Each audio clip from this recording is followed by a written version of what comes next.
사사기 3장 12절부터 31절 말씀 보겠습니다.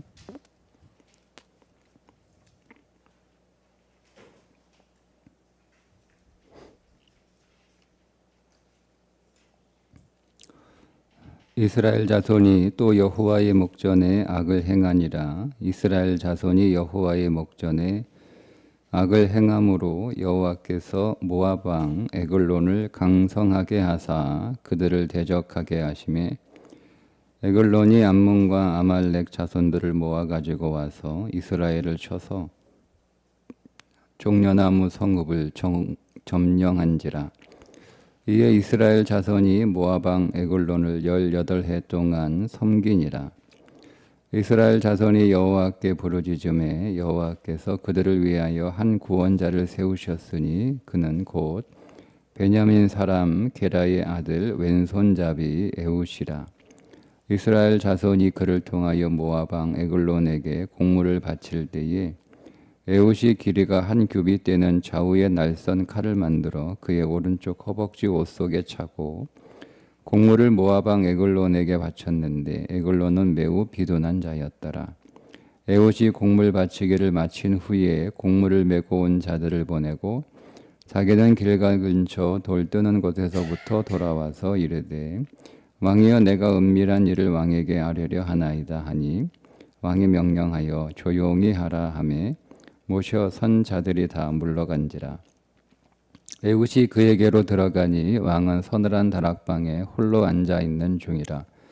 에훗이 이르되 내가 하나님의 명령을 받들어 왕에게 아랠 일이 있나이다 하매 왕이 그의 좌석에서 일어나니 에훗이 왼손을 뻗쳐 그의 오른쪽 허벅지에서 칼을 빼어 왕의 몸을 찌르매 칼자루도 나를 따라 들어가서 그 끝이 등 뒤까지 나갔고 그가 칼을 그의 몸에서 빼내지 아니하였으므로 기름이 칼날에 엉켰더라. 에훗이 현관에 나와서 다락문들을 뒤에서 닫아 잠그니라. 에훗이 나간 후에 왕의 신하들이 들어와서 다락문들이 잠겼음을 보고 이르되 왕이 분명히 서늘한 방에서 그의 발을 가리우신다 하고 그들이 오래 기다려도 왕의 다락문들을 열지 아니하는지라. 열쇠를 가지고 있어 본즉 그들의 군주가 이미 땅에 엎드러져 죽었더라. 그들이 기다리던 동안에 에훗이 피하여 돌 떠는 곳을 지나 스이라로 도망하니라. 그가 이르러 에브라임 산지에서 나팔을 불매 이스라엘 자손이 산지에서 그를 따라 내려오니 에훗이 앞서가며 그들에게 이르되 나를 따르라. 여호와께서 너희의 원수들인 모압을 너희의 손에 넘겨주셨느니라 하매 무리가 에훗을 따라 내려가 모압 맞은편 요단강 나루를 장악하여 한 사람도 건너지 못하게 하였고 그때에 모압 사람 약 10,000명을 죽였으니 모두 장사요 모두 용사라 한 사람도 도망하지 못하였더라. 그날에 모압이 이스라엘 수하에 굴복하며 그 땅이 80년 동안 평온하였더라. 에훗 후에는 아낫의 아들 삼갈이 있어 소문은 막대기로 블레셋 사람 600명을 죽였고 그도 이스라엘을 구원하였더라. 아멘. 오늘 말씀은 온젤이 죽고 난 뒤에 사사로 활약한 에훗과 삼갈에 관한 말씀입니다. 에훗과 삼갈 이 두 사사에 공통점이 있습니다. 이 두 사람의 공통점은 사사로 사역할 수 있는 능력이 부족한 사람들이라는 공통점을 가지고 있습니다. 먼저 에훗을 설명하고 있는 15절을 보면 이렇게 말씀하고 있습니다. 여호와께서 그들을 위하여 한 구원자를 세우셨으니 그는 곧 베냐민 사람 게라의 아들 왼손잡이 에훗이라. 에훗은 왼손잡이라고 번역을 했는데 이게 정말 왼손잡이였는지 아니면 오른손을 못 쓰는 사람이었는지 정확하게 알 수는 없습니다. 그러니까 보통 일반적으로 오른손을 쓰지 못하는, 오른손에 장애가 있어서 왼손을 쓰는 사람으로 보통 이해를 합니다. 그러나 왼손잡이라고 이해를 해도 크게 본문이 주는 메시지에는 지장이 없습니다. 왜냐하면 베냐민 지파 사람이잖아요. 베냐민이라는 뜻이 오른손의 아들입니다. 그런데 에훗은 왼손을 쓰고 있다는 거잖아요. 그러니까 부족하다는 거죠. 그러니까 오른손의 아들인 오른손 지파에서 난 사람이 왼손을 쓰고 있다는 게 어울리지 않는 거잖아요. 그러니까 그런 의미에서 언어적 기교인데 그 언어적 기교로 뭐 쓴 거는 아니지만 그런 문학적 그 관점에서 보면 그가 왼손잡이이든 오른손에 장애가 있어 왼손을 사용할 수밖에 없는 사람이든 그 지파에 어울리지 않는 사람이라는 메시지를 전달하고 있으니까 본질적으로 그가 사사로 세움을 받았지만 그 사사에 어울리지 않는 그런 사람이었다라는 의미가 됩니다. 마지막 절에 삼갈에 관하여 단 한 절이 소개되고 있는데 31절에 삼갈을 이렇게 소개하고 있습니다. 에훗 후에는 아낫의 아들 삼갈이 있어 소모는 막대기로 블레셋 사람 600명을 죽였고 그도 이스라엘을 구원하였더라. 자, 삼갈이 사사냐 사사가 아니냐 이게 논란이 있어요. 왜냐하면 여러분 31절에 나와 있는 것처럼 삼갈이 사사라고 하는 단어가 없습니다. 사사로 부름받았다, 사사로 세워졌다, 그가 사사다라고 하는 칭호도 없어. 하나님이 그를 세우셨다는 기록도 없어요. 하나님의 영이 그와 함께 하셨다는 진술도 없어요. 다 없어요. 이 세 개 중에 하나라도 있어야 되는데 하나도 없어요. 사사라는 칭호도 하나님이 세우셨다는 것도 하나님의 영이 함께 한다는 것도 없어요. 이게 다른 사사들은 하나씩 다 이런 특징들을 가지고 있거든요. 근데 삼갈은 이런 게 아예 없어서 삼갈이 사사가 맞냐? 뭐 이렇게 논란이 있습니다. 그렇지만 그가 이스라엘을 구원하였다라고 하는 말씀을 통해서 사사의 역할을 수행했다는 것은 분명한 사실이죠. 자, 그러면 우리가 여기에서 묵상할 수 있는 메시지는 뭐냐면 그는 사사의 칭호도 없고 하나님이 세우셨다는 기록도 없고 하나님의 영이 함께했다는 것도 없고 다만 그는 소모는 막대기를 가지고 있었던 사람이니까 그의 직업은 일개 목자이거나 일개 농사꾼에 불과한 사람이에요. 뭐 양을 치는 사람이었거나 농사를 짓는 사람이었거나 그가 가지고 있는 전부는 소모는 막대기가 전부인 거예요. 소모는 막대기가 전부인 사람이에요. 그런데 이 사람은 훈련되지 않은 사람이었음에도 불구하고 자기 생업에 종사하던 평범한 삶을 살아가던 사람이 그 소모는 막대기로 블레셋 사람 600명을 죽여 이스라엘을 구원한 그 일을 했다는 것을 통해서 역시 아무런 어떤 자격이나 능력이나 어떤 조건이나 뭐 이런 것들이 되지 않는 사람인데 하나님이 그를 세웠다라고 하는 말씀은 없지만 어쨌든 하나님이 그를 사용하셔서 블레셋 600명을 죽이고 이스라엘을 구원하는 그 일을 하셨다는 거예요. 그러니까 이 삼갈도 자격이 되지 않는데 하나님이 사용하셨고 또 앞에 나오는 에훗도 자격이 되지 않는데 하나님이 사용하셨다라는 것을 메시지로 전해주고 있죠. 그러니까 이스라엘의 상황이 어떤 상황이었는지를 이 두 사람을 통해서 증거하고 있는 거예요. 이스라엘의 그의 객관적인 형편과 상황은 베냐민처럼 오른손 지파이지만 오른손을 쓰지 못하는 사람이었고, 에후처럼 삼갈처럼 평범한, 무게 하나 제대로 갖추어지지 않고 전투 훈련도 받지 않고 군인도 아니면서 그저 농사를 짓거나 아니면 뭐 가축을 치는 그런 생업에 종사하는 사람처럼 가나안족 속에 있는 그 많은 지파들과 싸워서 그들을 쫓아낼 수 있는 어떤 힘도 기술도 그런 훈련도 받아본 적이 없는 그런 사람이라는 거죠. 그래서 못 쫓아낸 거잖아요. 안 쫓아낸 것도 있지만 또 못 쫓아낸 것도 있으니까. 그러니까 뭐 안 쫓아낸 것도 뭐냐면 우리에게 그런 기술이 없다. 철계를 다루는 기술이 없고 농사를 짓는 기술이 없으니까 그들이 오늘 우리에게 필요하고, 우리가 그들을 잘 통제하면 그들의 가지고 있는 여러 가지 기술을 잘 이용할 수 있다라는 거니까. 어쨌든 자기들이 기술이 없어서, 농사 짓는 철계를 다루는 기술이 없어서 안 쫓아낸 거니까, 어떤 의미에서 못 쫓아낸 것도 있으니까. 그러니까 이런 거예요.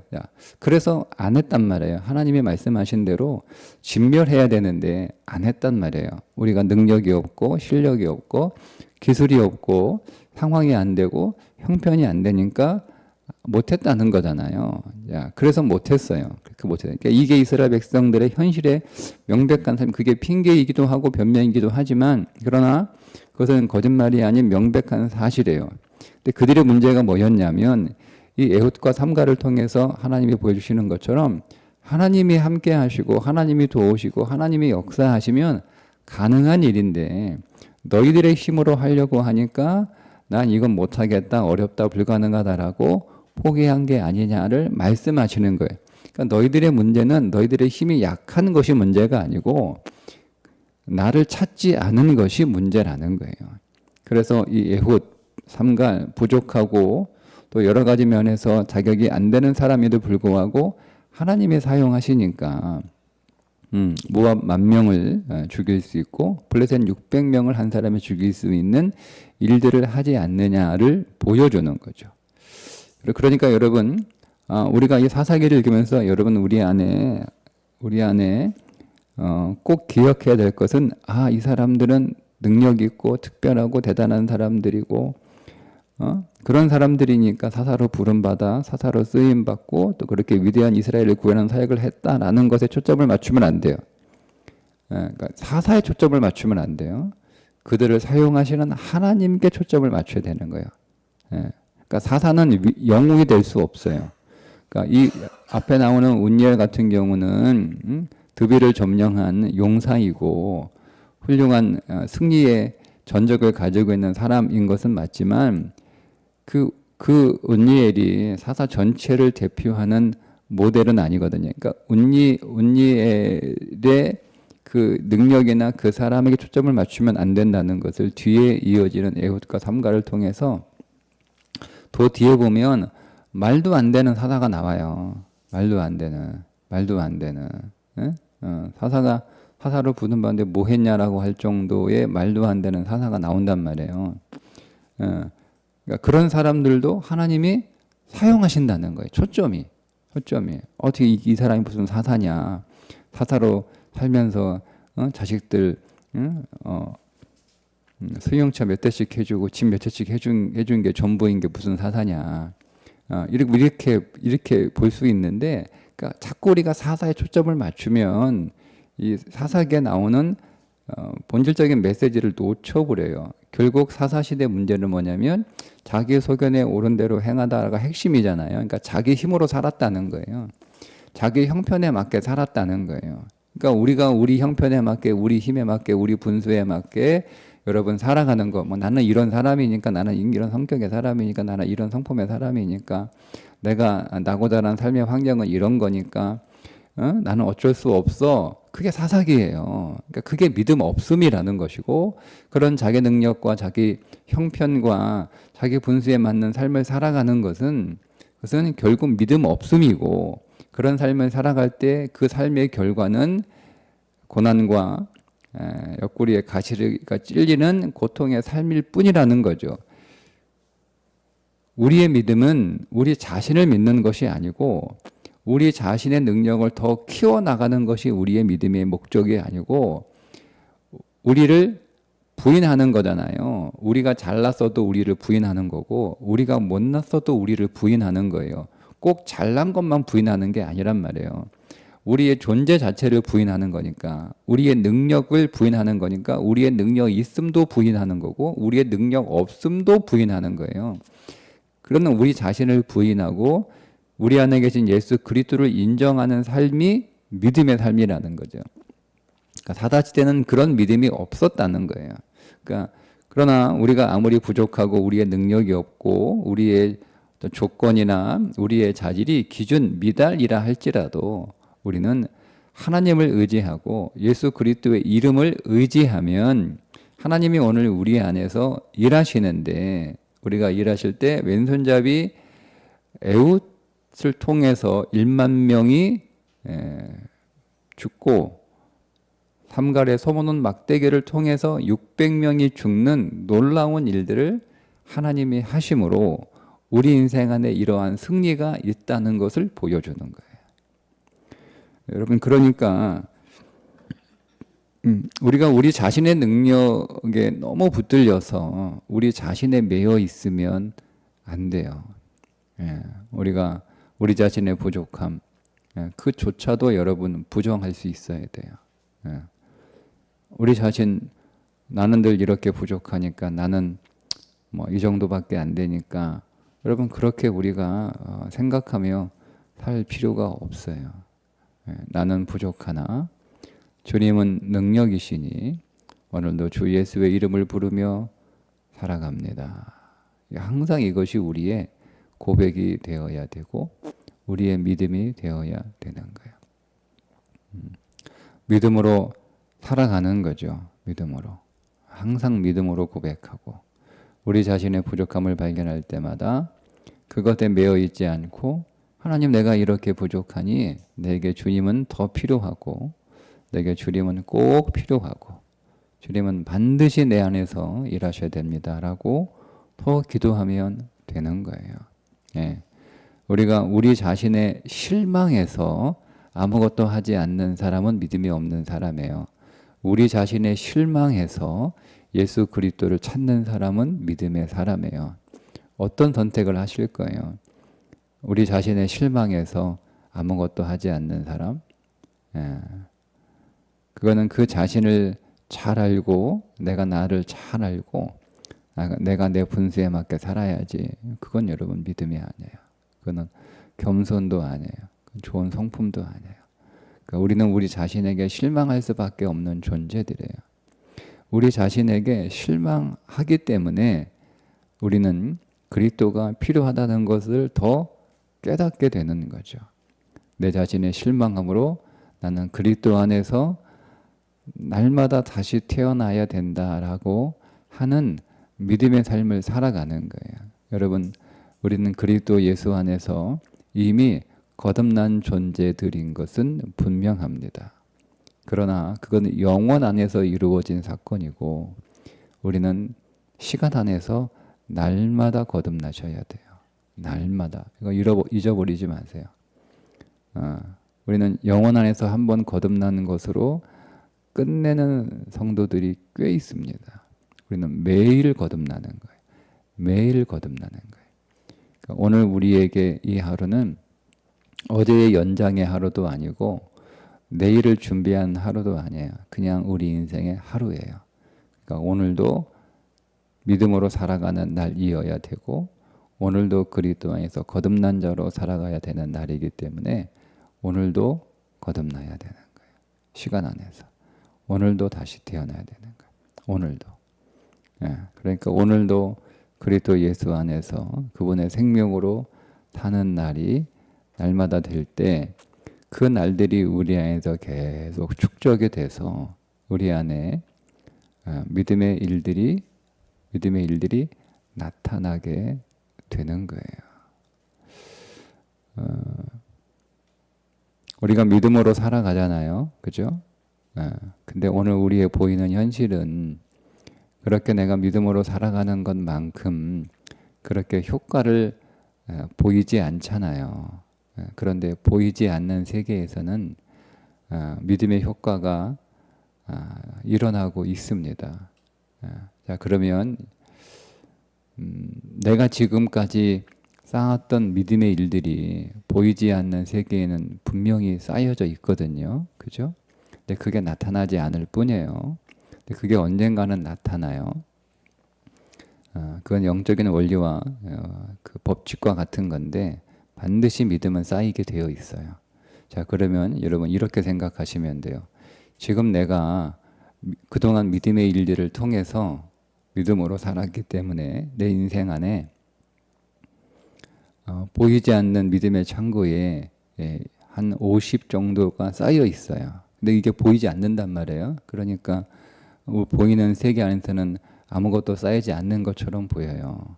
근데 그래서 여러분들이 아무것도 보이지 않는다라고 해서 여러분들이 이제 믿음의 삶을 중단하다. 예수를 안 믿는 건 아니에요. 믿음의 삶을, 믿음의 행함을 중단해 버린단 말이에요. 그죠? 그러면 이 50이 사라지는 게 아니고 이 50이 언젠가는 나타나게 돼 있어요. 여러분 잘 보세요. 여러분들이 여러분의 삶 안에 여러분들이 하지 않았는데 잘 되는 어떤 것들이 있어요. 그건 여러분들이 과거에 믿음의 일을 했던 그 일들이 계속 쌓여 있다가 때가 되어 나타난 거예요. 그죠? 그러면 내가 지금 믿음의 삶을 중단하면 내가 이미 쌓아놓은 50에서 멈춰버리는 거예요.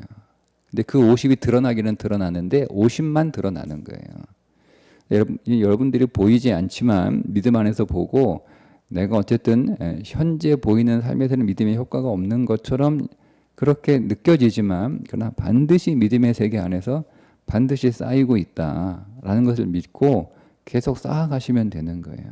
쌓아가시면 되는 거예요. 그러니까 이렇게 생각하시면 돼요. 요셉이 3단계가 있잖아요. 아버지 집에서 믿음으로 살았고 보디발의 집에서 믿음으로 살았고 감옥에서 믿음으로 살았잖아요. 근데 만약에 요셉이 아버지 집에서 믿음으로 살았는데 형들에게 팔려서 노예로 팔려갔잖아요. 그래서 거기서 실망을 했어요.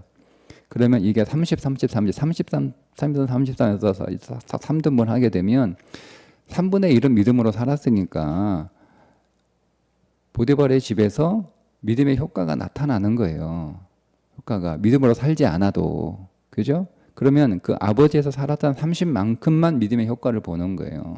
근데 요셉은 아버지 집에서 살았는데 믿음으로 안 살았어. 믿음의 효과가 없어. 오히려 더 형들한테 미움받고 죽을 위기에 처하고 노예로 팔려가잖아요. 그래도 보디발의 집에서 믿음으로 살았잖아요. 그죠? 그러면 이제 거기서 60이 쌓이는 거예요. 안 그러면 30만큼만 나타났을 텐데 30이 더 쌓이는 거예요. 보이지 않지만 60이 쌓였잖아요. 보디발에서 믿음으로 살았는데 그가 감옥으로 뚝 떨어졌잖아요. 그죠? 그럼 믿음으로 내가 2번씩이나 이렇게 살았는데 살아보니 뭐 계속 추락만 하고 뭐 믿음 해봐야 별거 없고 효과도 없네라고 해서 했으면 60이 사라지는 게 60만큼만 살아가는 거예요. 감옥에서. 그 60이 나타날 거란 말이에요. 어쨌든 감옥은 나가서 60만큼 되겠죠. 그죠? 그럼 60만큼 뭐 또 외국에서 뭐 한 7급, 6급, 5급, 4급 공무원 됐을 거 아니에요. 근데 거기서 포기하지 않고 계속 믿음으로 사니까 30이 딱 채워지는 거예요. 그래서 100이 되니까 총리가 된단 말이에요. 그 원리를 아셔야 되는 거예요. 그러니까 어쨌든 지금 내가 쌓아놨다니까 그게 얼마인지 모르지만 쌓아놨어요. 이거는 반드시 내 인생 안에 나타나게 되어 있단 말이에요. 그것이 언제든 나타난단 말이에요. 그 효과를 본단 말이에요. 지금 당장 보이지 않지만. 그러니까 실망하지 마시고 여러분 계속 믿음을 축적하는 삶을, 믿음의 삶을 살아가셔야 되는 거예요. 그러면 그것이 여러분들이 쌓은 만큼 반드시 추수의 법칙은요, 영적인 법칙이에요. 성경에 명백하게 말씀하고 있잖아요. 뿌린 대로 거둔다는 명백한 영적인 법칙이에요. 하나님은 법칙을 세워 놓으셨으면 그 법칙을 하나님은 무시하잖아요. 자연 물리적인 법칙은 때로 하나님께서 무시하시지만 영적인 법칙이 그 위에 있기 때문에 하나님은 반드시 그 법칙대로 우리 인생 안에서 일하십니다. 그러니 믿음으로 살아가시면 돼요. 내가 연약하고 내가 부족하고 내 형편이 모자라고 그래서 내가 좀 늘 실망하는 삶이 우리 안에서 자주 일어난다 할지라도 포기하지 마시고 믿음대로 사시면 됩니다. 그게 에훗과 삼가를 통하여 주시는 메시지예요. 믿음대로 살아라 이거예요. 부족해도 모자라도 자격이 없어도 준비가 안 됐어도 실망하지 말고 내가 너희 안에서 반드시 일하실 것이니 일할 것이니 믿고 내 이름을 부르며 믿음 안에서 살아가라. 그러면 반드시 믿음의 승리가 있다는 거예요. 여러분, 하나님께서 에훗을 아무 때고 사용하실 수 있잖아요. 그죠? 근데 하나님이 이때 사용하시잖아요. 모압 왕 에글론 때에 하나님이 사용하시잖아요. 하나님이. 그러니까 하나님이 그가 100일 때 100으로 사용하시는 거예요. 하나님이 다른 때도 삼가 사용할 수 있잖아요. 근데 때가 돼서 하나님이 그 삼가를 사용하시는 거예요. 그러니까 우리도 우리에게 믿음의 때가 있는 거예요. 하나님이. 그러니 그때를 위해서 우리가 잘 쌓아놓으면 되는 거예요. 준비가 안 됐으면 하나님이 에훗 사용하시죠. 10,000명 아니고 5,000명 끝낼 수 있단 말이에요. 채워졌기 때문에 10,000명인 거예요. 많은 10에 10에 10이잖아요. 충만이란 뜻이란 말이에요. 성경은 숫자는 그렇게 보셔야 되는 거예요. 그러니까 그가 믿음을 계속 쌓아왔다는 거예요. 믿음을 계속 쌓아왔고 나는 왼손잡이이지만 나는 오른손의 아들 지파인데 나는 왼손잡이. 늘 부족하고 모자라고 기준에서 부합 떨어지고 안 되고 이런 나는 그래도 계속 믿음으로 살아가겠다. 계속 믿음으로 살아가겠다. 네. 그래 하나님이 그 믿음에 쌓여지고 하나님이 그의 때에 하나님의 때에 그를 불러서 하나님이 그를 사용하여 10,000명을 이기는 그런 놀라운 사사로 이스라엘을 구원사사로 사용하신 것처럼 우리도 계속 믿음이 지금 쌓이고 있다는 것. 여러분이 오늘 새벽에 나와서 기도하고 오늘 온전히 말씀을 묵상하며 믿음에 순종하는 삶, 이 효과가 오늘 나타나지 않고 내일 나타나지 않고 한 달 뒤에 나타나지 않아도 상관없어요. 걱정하지 마세요. 분명히 믿음은 쌓이고 있다니까요. 그리고 그 믿음에 쌓인 것들을 하나님께서 꺼내야 될 때 그걸 하나님이 꺼내서 하나님이 우리 인생 안에서 일하게 하시는 거예요. 그러니 오늘도 믿음으로 꼭 승리하시기를 주님의 이름으로 축복합니다. 기도하겠습니다. 하나님 아버지, 오늘 우리가 에훗처럼 삼갈처럼 부족하고 준비도 안 돼 있고 자격이 없는 것처럼 하나님 늘 보여서 우리의 삶의 현실 앞에 우리가 때로 실망하지만 하나님 그럼에도 불구하고 우리는 여전히 주님을 믿고 의지하며 주님 바라보며 주 예수의 이름을 부르며 주의 말씀 묵상하고 그 말씀에 순종하는 믿음의 삶을 끝까지 하나님 해내는 자들이 되게 해주셔서 우리의 믿음의 일들이 우리가 보이지 않는 영적 세계 안에 반드시 쌓이고 있음을 보게 해주시고 그것이 많이 쌓여서 우리의 인생 안에 크게 역사하는 일들을 경험하는 삶이 되게 해 주옵소서. 예수님의 이름으로 기도합니다. 아멘.